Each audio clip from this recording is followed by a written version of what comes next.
Alhamdulillah baik. Kabar baik. Ya. Kak, sepertinya udah meninggalkan Indonesia. Sudah berapa lama nih Kak di Indonesia? Nah, sekarang udah alhamdulillah semenjak udah nggak ada travel restrictions lagi. Semenjak ke Indonesia sudah menjadi lebih mudah ya. Udah nggak ada karantina gitu. Masuk ke Singapura juga sudah tidak ada karantina. Udah nggak sulit lagi gitu. Terus Aisyah juga udah mulai sekolah. Jadi aku juga udah lebih bisa balik-balik ke Indonesia. Jadi sekarang sebenarnya hitungannya udah lebih mudah dan udah lebih sering buat aku untuk balik ke Indonesia gitu. Sebulan sekali mungkin aku bisa balik ke sini. Tapi di sini biasanya seminggu, 2 minggu sekali ke sana. Nanti baru bulan depan baru balik lagi gitu. Sejak kapan nih di Indonesia sendiri? Kalau aku dari mulai hari Sabtu lalu, karena kan bulan ini dan bulan depan aku tuh lagi jalan tur Zumba. Jadi aku lagi keliling untuk mimpin kelas Zumba di beberapa event Zumba di beberapa kota di Indonesia. Jadi kemarin tuh kita di Surabaya, hari Minggu ini di Bekasi. Jadi emang terus ada di Cianjur. Jadi karena lagi ada rangkaian itu, jadi lebih bisa bolak-balik lagi. Anak sendiri mungkin gimana ditinggalin sama Kak Dena? Ya, kalau katanya nangis. oh pasti. Kayaknya itu wajar ya kalau masalahnya, karena kan selama ini juga aku sama Aisyah juga di sana berdua-duaan terus, dan ya memang adanya cuma aku di sana.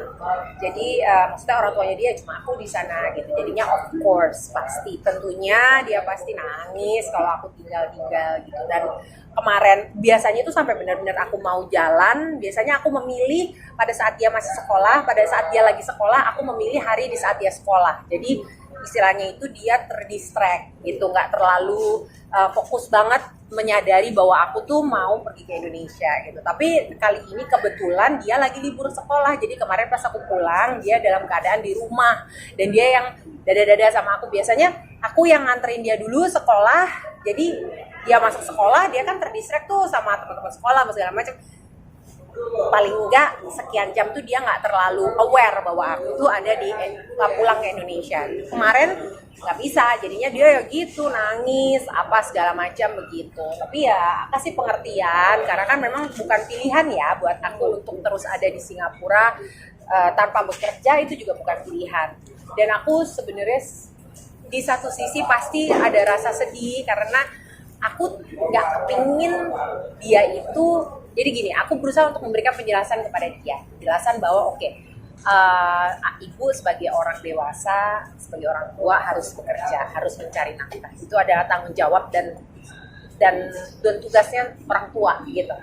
Tapi kan sebenarnya pemahaman seperti itu sebetulnya kepengennya aku nggak perlu mesti jelasin gitu ke dia. Maksudnya aku kepengennya idealnya itu di kepala aku adalah aku tetap bisa bekerja tanpa harus jauh-jauh dari dia gitu kan sebenarnya. Kalau boleh milih, aku pasti kepengennya kayak gitu. Dan akhirnya itulah yang aku omongin sama dia gitu. Karena aku nggak mau dia merasa bahwa ibu nih pergi ke Indonesia seneng, ibu nih pergi ke Indonesia jauh-jauh dari aku tuh seneng.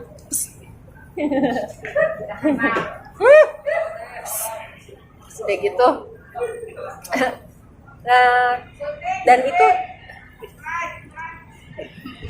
terus kayak gitu perasaan dia itu, dia ngomong sama aku gitu bahwa ibu kok kayaknya ibu senang sih ke Indonesia jauh-jauh dari aku gitu. Itu dia pernah keluar dari mulut dia gitu.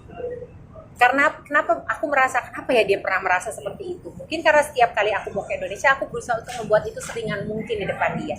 Sebenarnya kalau misalnya aku mau jujur, aku nangis. Setiap kali aku mau pulang ke Indonesia itu pasti buat aku, jujur nih, penuh air mata mbak.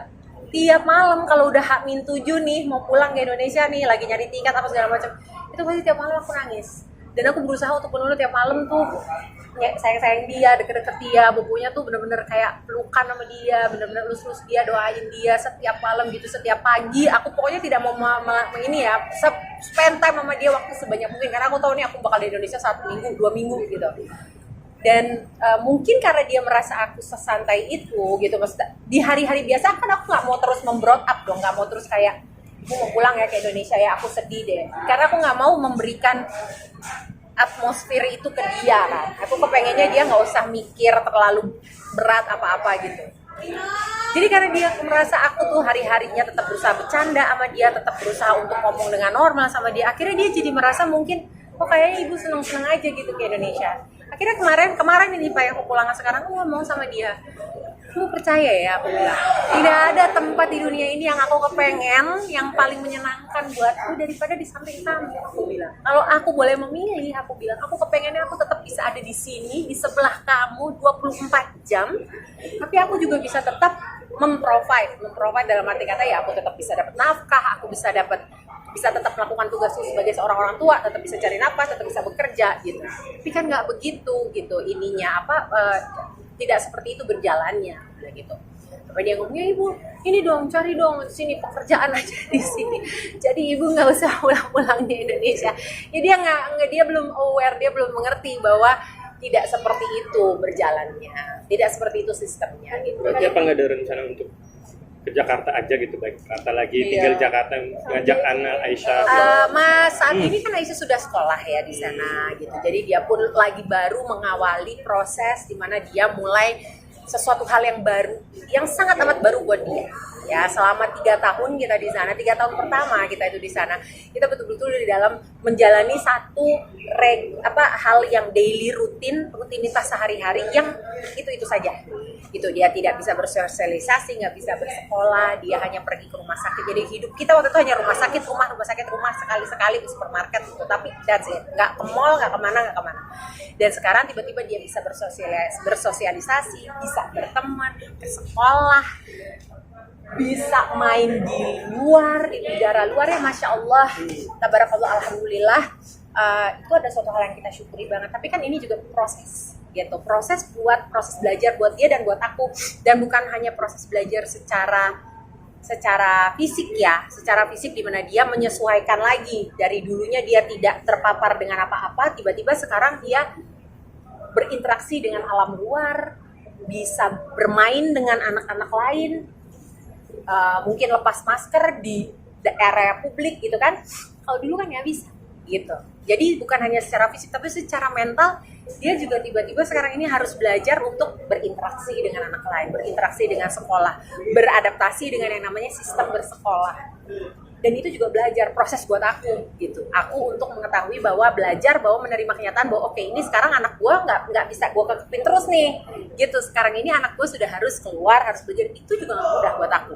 Jadi proses ini, dan di samping itu juga Aisyah juga masih rutin cek, masih ada beberapa hal-hal yang masih dia harus dimonitor sama dokternya gitu. Dan itu membuat aku dengan segala pertimbangannya pertama juga keadaan pandemi, walaupun sudah menjadi endemi tapi masih ada di Indonesia, di seluruh dunia ya. Jadi buat aku penerbangan dari Indonesia ke Singapura, karena Aisyah masih tetap ada kontrol segala macam, itu juga beresiko buat kami, buat dia ya. Jadi lebih efektif, lebih efisien dia stay dulu di sana, biar benar-benar biar benar-benar give time dulu, kasih waktu dulu, sembari dia juga beradaptasi dengan semua hal yang baru yang sekarang ini kita jalan. Tapi ada nggak sih suatu saat mungkin pengen gitu boyong ke Indonesia, udah tinggal di tinggal Indonesia Jakarta aja gitu, kerja juga di Indonesia gitu? Mungkin nanti ya, tapi kita masih belum tahu, masih sekarang ini masih sorry sebentar ya Mbak. Sekarang ini kita masih thank you. Jadi sekarang ini kita masih berfokus sama hal ini dulu, satu-satu dulu nih gitu, karena kan stepnya juga baru maju lagi gitu. Kita nggak mau gegabah dulu, biar sekarang menjalani dulu yang kita udah familiar dulu, sambil pelan-pelan kita lihat nanti gimana. Tapi ada permintaan nggak sih? Oke, ibu boleh pulang ke Indonesia, tapi ada syarat gitu. Katanya dia Harus bisa bawa oleh-oleh yang banyak, gitu. dan dia selalu punya list, dia selalu siapin list ya. Dan aku bersyukur banget karena di Indonesia ini segala-galanya itu relatif lebih murah daripada di sana. Kita mau beli mainan apa segala macam juga, range-nya juga, jenisnya juga lebih banyak gitu, bermacam-macam. Istilahnya mau beli yang harga segini ada, mau beli yang harga juga ada gitu kan.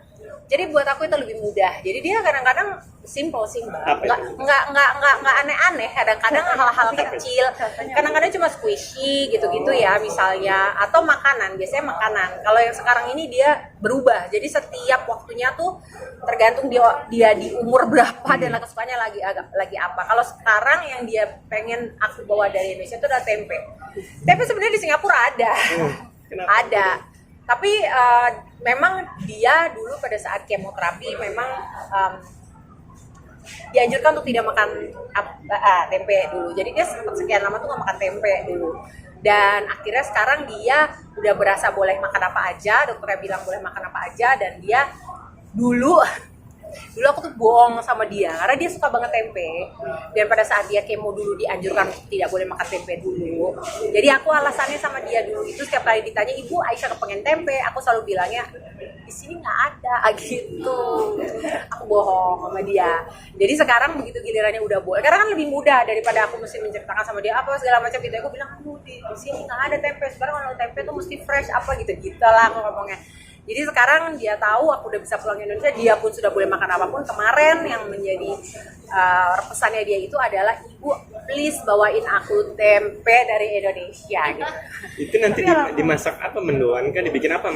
Oh nggak, biasanya cuma paling digoreng biasa aja. Tapi mungkin ya pasti kalau tempe itu kan memang enak, kita beli yang ya abang-abang ya, yang masih anget-anget pagi-pagi itu, ya yang pakai daun itu ya pagi-pagi banget yang masih anget. Nah itu jadi aku udah rencana itu karena biar gimana pun aku pasti ingin mempertahankan freshness-nya kan. Jadi aku rencana pagi-pagi banget, motong malamnya itu kita ke pasar besar beli tempe yang mungkin mudah-mudahan masih anget-anget, masih baru jadi, paginya bawa ke sana dan sehingga siangnya bisa langsung dimasak buat makan siang. Akan berapa banyak yang dibeli? Nggak bisa terlalu banyak ya, karena kan tempe juga nggak tahan terlalu lama gitu. Karena sebenarnya di Singapura juga ada sih, tempe ada. Cuma aku merasa aku udah janji sama dia mau bawain tempe dari sini, jadi ya walaupun bisa aja aku belinya di sana, tapi udahlah aku juga ya di sini juga banyak pilihannya tempenya, mau yang daun, mau yang plastik, mau yang apa, mau yang kertas luarnya, mau apa segala kan banyak gitu. Bungkusannya mau jenis belinya mau di mana juga banyak, jadi aku mau bawain aja dari sini. Toh gampang dapetnya. Selain tempe apa lagi mungkin? Kemarin tuh keripik-keripik gitu, keripik-keripiknya produk-produk snack Indonesia deh pokoknya gitu, yang emang di sana nggak ada. Dulu kita suka kasih pada saat dia masih kemo, karena memang dulu diizinkan sama dokternya dia makan yang kayak begitu-begitu, tapi dibatasin banget gitu. Dan dia memang suka merek itu, yang adanya cuma ada di Indonesia, nggak ada di sana, nggak ada gitu. Jadi biasanya aku kalau pulang dari sini aku bawain yang packaging kecil tuh bangsa 5 biji apa aku stok biasanya, ya boleh dia makan jarang-jarang tapi sekali-sekali banget dia kasih. Dan itu kan kalau tempe pakai plastik itu tinggal baik.